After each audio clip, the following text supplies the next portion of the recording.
दोस्तों, आप सुने माँ तुलसी और कृष्णा जी की कथा। किसी गांव में एक ब्राह्मण और ब्राह्मणी रहा करते। उनकी एक बेटी थी। अपना बेटी का नाम सत्यवती रखा। सत्यवती बहुत स्वाभिमान, संस्कारी और धार्मिक थी। और ये सारे गुण सत्यवती में भरे हुए थे। सत्यवती का घर में एक गाय भी थी। सत्यवती सुबह उठकर अपना घर आंगना झाड़ा करती और माँ तुलसी का सुबह उठकर नहा धोकर पूजा किया करती। उसका बाद में जाकर कृष्ण भगवान को पूजा करती। सत्यवती अपना माँ को घर में कोई काम भी नहीं करने देती। उनकी माता पिता कहते कि ये मेरी बेटी नहीं है, ये तो मेरा लक्ष्मणिया है, ये तो मेरा लक्ष्मणिया है। ये जब चली जाएगी तो हम लोग का घर तो सुना सुना हो जाएगा। सत्यवती खूब सुबह उठा करती, अपना घर आंगना का सारा काम समाप्त कर लेती। तब जाकर गौ माता का गौशाला साफा करती, गौ माता को स्नान करवाती, उन्हें चारा देती। अब जाकर नहा धोकर माँ तुलसी के वहाँ लीप पोत कर आरूली से रंग बिरंग का रंगोली बनाती। तब जाकर माँ तुलसी का पूजा किया करती। उसका बाद कृष्णा भगवान को नहलाया करती, तावल से शरीर पोंछती। कृष्णा भगवान को बहुत अच्छे अच्छे कपड़ा पहनाती, काजल लगाती। उसका बाद में फूल से सजाती, सजाकर मिश्री माखन को भोग लगाती। तब उन्हें काजल का टीका लगाती।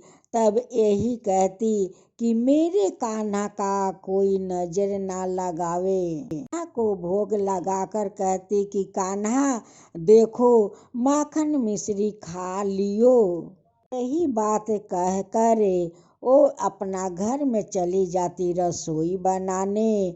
रसोई बनाकर आती तो कान्हा को झूलुए में सुला देती और झूलुए को टान कर कहती कि कान्हा अब तुम सो जाओ, मुझे तो बहुत सारा काम है। माँ तुलसी उनकर श्रद्धा भक्ति देख कर उनकी सहेली का रूप धारण करती और जाकर सत्यवती के पास बैठ जाती। बड़ी श्रद्धा भक्ति से वो गोपाल का श्रृंगार देखती कि सत्यवती कैसे कैसे गोपाल जी को श्रृंगार करती है।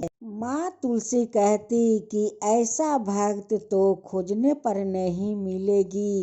ये जो इतना हम लोग का सेवा करती है, जब ये ससुराल चली जाएगी तो हम लोग का क्या होगा। हम लोग का इतना सेवा करने वाला तो कोई नहीं है और नहीं मिलेगा।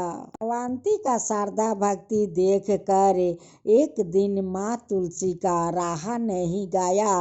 वो जाकर पूछ लेती है। वो भी कैसे पूछती है, उनकी सहेली का रूप धारण करती है और उनकी पास में बैठ जाती है। जब सत्यवती गोपाल जी का श्रृंगार कर रही थी, तब माँ तुलसी उनसे पूछती है। माँ तुलसी पूछती कि अच्छा सत्यवती, ये तो बताओ कि तुम जे सुबह उठकर अपना माता पिता को सेवा करती हो, गौ माता को सेवा करती हो, माँ तुलसी का सेवा करती हो, गोपाल जी के सेवा करती हो, जब तुम शादी करके अपना ससुराल चली जाओगी तो ये सेवा कौन करेगा। तब तो गौ माता दुबला हो जाएगी, माँ तुलसी मुरझा जाएगी, गोपाल जी उदास हो जाएंगे, तब तुम क्या करोगी। सत्यवती कहने लगी कि ऐसा तो कभी नहीं होगा।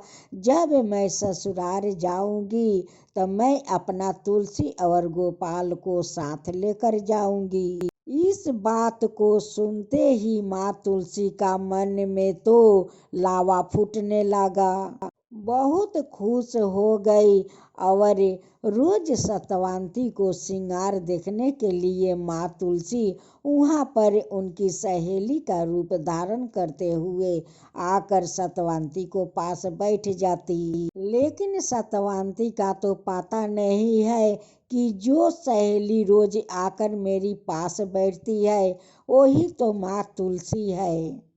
एक दिन सतवंती का माता पिता बात कर ही रहे थे कि सतवंती तो बड़ी हो गई है, उनके लिए तो घर बर तो ढूंढना होगा। सतवंती के माँ एक दिन बैठकर सोच रही थी कि मेरे बेटी का भाग्य में कैसा घर और बर मिलेंगे, उस परिवार के लोग मेरे बेटी से कैसे व्यवहार करेंगे, कैसे रखेंगे, ये सारे बात कृष्णा भगवान सुन लेते हैं। एक दिन कृष्णा भगवान उनकी माँ का बात सुनकर उनके घर पहुंच जाते हैं, एक ग्वाला का रूप धारण करते हुए उनकी माता पिता के पास जाकर बैठ जाते हैं।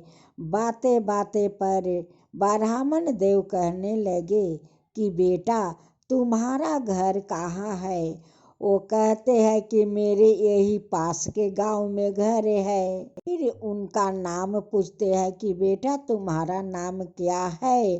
वो बताते हैं कि मेरा नाम तो मधुसूदन है। ब्राह्मण देव कहने लगे कि बेटा बहुत प्यारा नाम आपका है। बातें बातें पर ब्राह्मण देव कहने लगे कि बेटा देखो मेरे बेटी तो बहुत बड़ी हो गई है, उनके लिए तो घर बर मुझे खोजना होगा। तब कृष्णा कहते हैं कि बाबा सतवंती के लिए आप ऐसा वैसा घर बर मत खोजिए, इनका लिए तो आप राजकुमार खोजिए, आप बहुत सुंदर महल खोजिए। ये सब बात करते हुए माँ तुलसी भी सुन लेती है।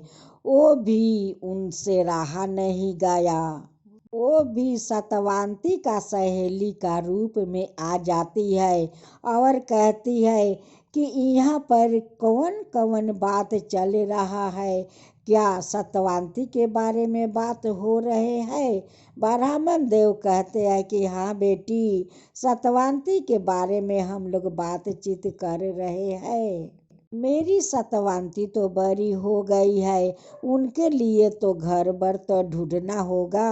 ब्राह्मण देव कहने लगे कि अच्छा मधुसूदन तुम्हारा नजर में कोई लड़का है। कृष्णा जी कहने लगे कि हाँ बाबा एक लड़का तो है मेरा नजर में, वो भी एकलौता है।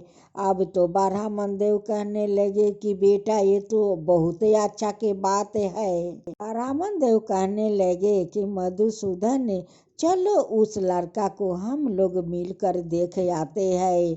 अब तो मधुसूदन को सतवंती का घर बार खोजने जाना पड़ा। अब तो माँ तुलसी भी कहने लगी कि आप लोग सतवंती को घर बार खोजने जा रहे हैं, मैं भी आप लोग का साथ चलूंगी। ब्राह्मण देव कहते हैं कि ठीक है हम सब लोग चलते हैं और घर और लड़का को देख कर आते हैं। अब तो सतवंती का घर बार देखने के लिए भगवान कृष्णा और मैया तुलसी जाती है। अगर भगवान हो तो ऐसा, अगर माँ हो तो ऐसी कि अपना भक्त के लिए खुद कृष्णा भगवान और माँ तुलसी देखने के लिए जा रहे हैं। सतवंती का पिता और कृष्णा भगवान माँ तुलसी लड़का का घर पहुँचते हैं। वहाँ पर उन्हें वो लोग बहुत खातिर भाव करते हैं। दोनों को बारे में नहीं ब्राह्मणी को पता है और नहीं सत्यवती को पता है कि ये जो दोनों गए हैं ये तो खुद स्वयं कृष्णा भगवान और स्वयं माँ तुलसी गई है। शादी का दिन ठिकाना भी पक्का कर लेते हैं। इन लोग घर आते हैं और ब्राह्मण देव कहते हैं कि देखो आज मधुसूदन और सत्यवती को सहेली कितना मेरा मदद किया। ब्राह्मण देव कहते हैं कि मधुसूदन और तुलसी तुम दोनों बैठो, तुम्हारे लिए कुछ मैं नाश्ता पानी ले आता हूँ। ब्राह्मण देव जैसे नाश्ता लेकर आते हैं वैसे तो कृष्णा भगवान अंतर ध्यान हो गए और माँ तुलसी वहीं पर बैठी हुई है। तुलसी का तो खुशी का ठिकाना नहीं है। ब्राह्मण देव कहते हैं कि बेटी तेरा माता पिता और मधुसूदन को माता पिता तुम दोनों को कितना प्यारा नाम रखा है।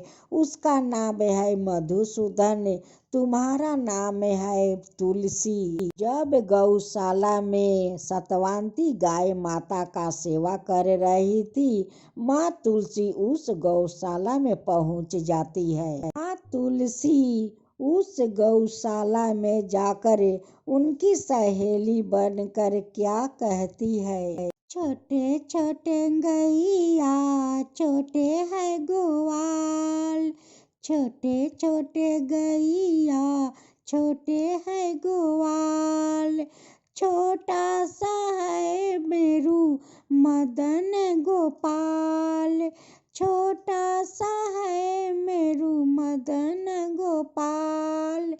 आगे आगे गैया पीछे से ग्वाल, आगे आगे गैया पीछे से ग्वाल, उसका पीछे है मेरू मदन गोपाल।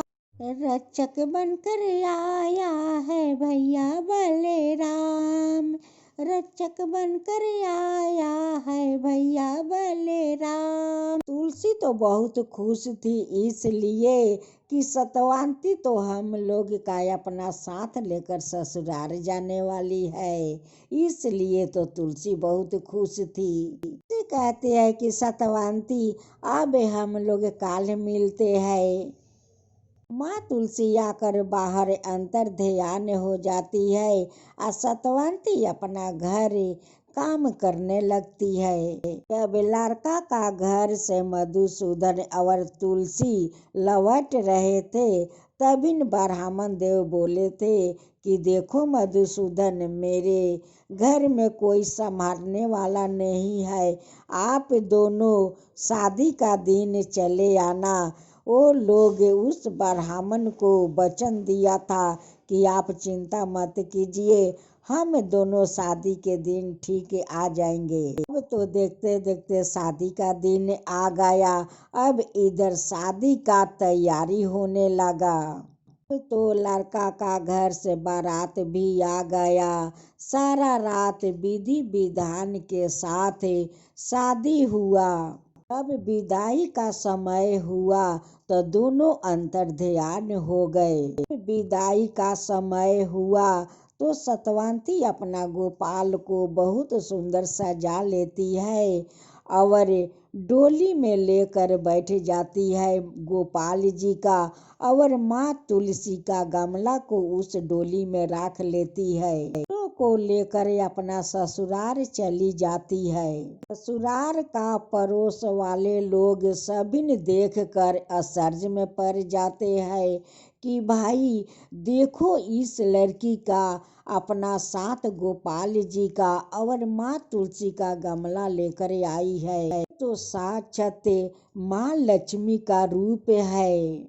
उनके सारे संबंधी मिलकर रास्ते में फूल का बिछौना करते हैं और उसी फूल का ऊपर से सतवंती को और माँ तुलसी गोपाल जी को लेकर जाते हैं। सतवंती का सास ससुर बहुत खुश है कि मेरे घर में तो साक्षात लक्ष्मी के वास हो गया, मेरे घर में तो लक्ष्मी आई है। अपना साथ गोपाल और माँ तुलसी को लेकर तुलसी का अंगना के चौतरा पर बैठा देती है और कृष्णा जी को घर के अंदर आसन पर बैठा देती है। उनकी अड़ोस पड़ोस के सभी औरत लोग कहने लगे कि हे तुलसी मैया, हे कृष्णा भगवान, अगर किसी को बेटी देना तो इसकी जैसा बेटी देना, किसी को घर में बहू देना तो इसकी जैसा बहू देना। सतवंती अपना सास ससुर का सेवा करने लगी, माँ तुलसी का पूजा करने लगी, कृष्णा भगवान का भी पूजा करने लगी। उनके साथ साथ सभी लोग बैठकर कृष्णा भगवान को जयकारा लगाते, आरती करते। सतवंती अपना सासू माँ से कहती है कि माँ, जिस घर में गाय माता नहीं होती है उस घर में देवता का वास नहीं होता है। अब तो उनकी बात सुनकर उनकी ससुर एक गाय माता को ले आते हैं। सतवंती के जाते जाते उनके ससुराल वाले तो करोड़पति बन गए, क्योंकि 36 कोटि का देवता तो उस गाय माता में वास लेते हैं और कृष्णा भगवान उस घर में जाकर बसते हैं। जिस घर में माँ तुलसी जाकर बसती है उस घर में तो कभी दुख तकलीफ नहीं आते हैं और नहीं धन का कमी होते हैं। उस घर तो धन से भर जाता है। तुलसी माता, हे कृष्णा भगवान, जैसे आप उस सतवंती का शादी में आप लोग शामिल हुआ, उनकी ससुराल में आकर उनकी साथ रहने लगे, वैसे सबका ही साथ रहना, सबका ऊपर कृपा करना, जो आपका कथा कहे, जो सुने, जो हुंकार भरे, उन सब का ऊपर कृपा करना, उन सब का ऊपर दया करना। तुलसी की जय हो, कृष्णा भगवान की जय हो।